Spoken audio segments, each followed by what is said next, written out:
Assalamualaikum warahmatullahi wabarakatuh. Saya di sini akan menceritakan tentang perkembangan peradaban Islam di Tiongkok.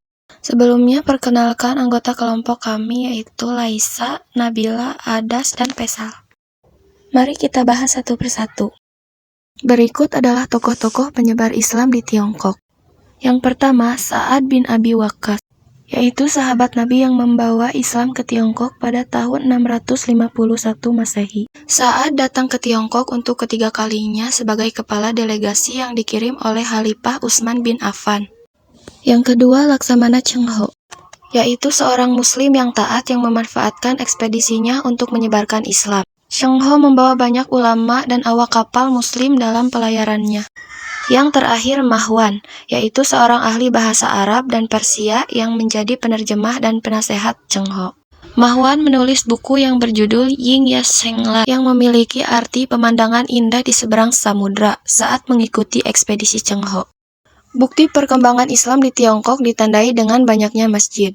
Di antaranya Masjid Huangsheng atau Masjid Istana yang terletak di pusat kota Chengdu, Provinsi Sichuan, Tiongkok. Perkembangan Islam di China dari masa ke masa mengalami pasang surut. Masa rintisan hingga masa perjuangan mempertahankan keyakinan sudah mereka jalani lebih dari 10 abad lamanya. Untuk mendapatkan gambaran tentang kehidupan masyarakat Muslim China secara holistik, maka mengetahui sejarah atau periodisasi perkembangan Islam dari dinasti Tang 618 sampai 709 Masehi hingga masa Republik Rakyat China masa sekarang. Peradaban China berawal dari berbagai negara kota di sepanjang lembah Sungai Kuning pada zaman Neolitikum. Sejarah telah membuktikan bahwa China adalah sebuah negara bangsa yang berhasil melalui berbagai episode kehidupan, dengan akhir kisah yang tragis maupun bahagia. Sejak 1219 Genghis Khan, 1162 sampai 1227 Masehi. Dengan anak-anak dan cucunya bergerak ke barat 3 kali dan menaklukkan Asia Tengah dan China, serta membangun sebuah kerajaan besar yang mencakup benua Eropa dan Asia, termasuk sebagian besar daerah Muslim. Dalam Perang Kubilai Khan melawan dinasti Song Selatan untuk menyatukan kembali China, banyak orang Arab, Persia, dan Asia Tengah penganut Islam yang bergabung dalam Angkatan Darat Wilayah Barat dan berpartisipasi dalam perang ini. Ketika perang berakhir, para prajurit Muslim kemudian tinggal untuk bercocok tanam dan mencarikan rumput untuk kuda. Mereka tersebar di seluruh negara, sebagian besar di barat laut dan sebagian besar lain tersebar di barat daya di wilayah tengah. Kemudian ada yang berpindah ke selatan Sungai Yangtze pada masa dinasti Juang. Para Muslim dari wilayah barat dan keturunan mereka yang disebut Hui kemudian disebut Semu. Salah satu 4 klan di mana penduduk China dibagi dalam dinasti Yuan, termasuk sekutu Asia Tengah di Mongol, sebagian Uighur dan Turki lainnya. Para Muslim dalam dinasti Yuan telah memberikan kontribusi besar bagi berdirinya dinasti. Mereka diberi status sosial yang tinggi, hanya setingkat di bawah orang-orang Mongol dan hanya setingkat orang-orang etnis Han dan orang-orang selatan.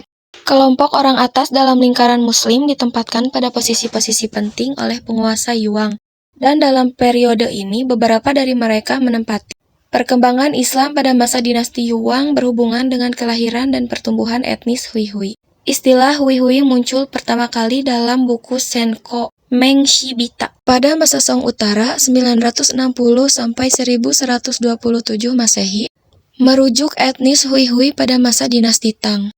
Pada saat itu, istilah Hui disebutkan untuk semua kelompok Muslim yang berimigrasi dari Asia Tengah, Persia, dan Arab ke China.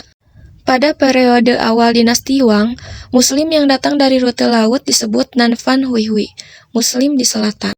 Disebutkan dalam buku Guixing Jiaxi oleh Zhou Mi.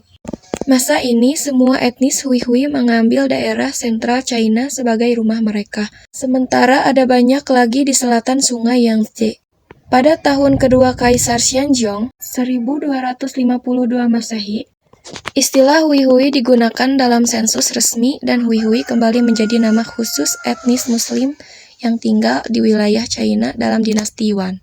Peradaban Islam juga telah memberikan pengaruh yang besar dalam dunia kedokteran China. Pada saat itu, tokoh-tokoh Muslim telah mempelopori berdirinya rumah sakit pertama pada tahun 1277. Dan juga buku-buku kedokteran yang ditulis oleh Ibnu Sina telah banyak dijadikan sebagai rujukan. Penakluk Mongol berpawai ke barat mengakhiri situasi pemisahan dari sisi utara dan selatan pegunungan Tian Shan dan mengaktifkan komunikasi serta penggabungan antara suku-suku tertua. Selain itu, beberapa raja Mongol dan Khan memeluk Islam dan memberikan pengaruh yang cukup besar pada penyebaran Islam di daerah ini. Etnis Hui-Hui pada masa Uighur, beberapa orang Mongol dan suku-suku lain bergabung dengan memeluk Islam. Migrasi nasional yang terjadi pada masa dinasti Yuan membuat sejumlah besar etnis Hui-Hui mulai menjalani hidup baru yang bergantung pada pertanian. Perlakuan istimewa yang diberikan oleh pemerintah Yuan bersama dengan upaya mereka sendiri memungkinkan umat Islam untuk tinggal di satu tempat dalam jangka waktu yang panjang dan mempertahankan hidup mereka tanpa bantuan ekonomi dari dunia luar. Sistem kelas yang dipraktikkan selama dinasti Yuan telah menciptakan kondisi yang menguntungkan bagi pengembangan etnis Hui-Hui.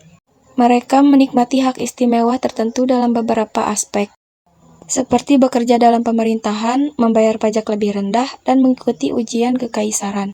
Ini memungkinkan bagi suku-suku yang berbeda dan kelompok kelas yang sama dengan keyakinan agama yang sama dan keragaman gaya hidup untuk menggabungkan diri dan menjadi satu komunitas etika. Indikasi pengakuan dan dorongan yang diberikan kepada Islam oleh otoritas dinasti Yuan adalah cukup banyaknya masjid yang dibangun sebagai tempat untuk kegiatan keagamaan umat Islam. Masjid menjadi tempat bagi umat Islam dari berbagai kegiatan sosial secara bersama-sama. Oleh karena itu, Islam menjadi media penting untuk mendorong dan memperkuat hubungan nasional, akhirnya menimbulkan kelahiran Hui-Hui sebagai kelompok etika. Pada saat dinasti Yuan, penyebaran etnis Hui-Hui tersebar secara luas dan terkonsentrasi pada kelompok-kelompok kecil. Dengan tersebar secara luas, etnis Hui-Hui bertebaran di seluruh negeri, tinggal dalam komunitas seagama dengan masjid sebagaimana pusat komunikasi mereka.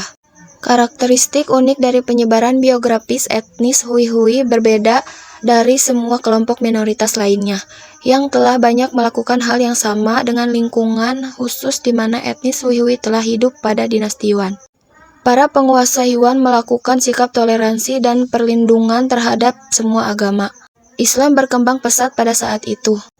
Penakluk Mongol melakukan pawai ke barat dan kebijakan mereka mengadopsi agama secara langsung, mempromosikan penyebar luasan serta pengembangan Islam di barat Laut China dan Asia Tengah, dan membuat Islam berkembang menjadi agama yang berada dalam posisi terdepan. Dinasti Yuan memiliki peranan besar di dalam perkembangan umat Islam di China.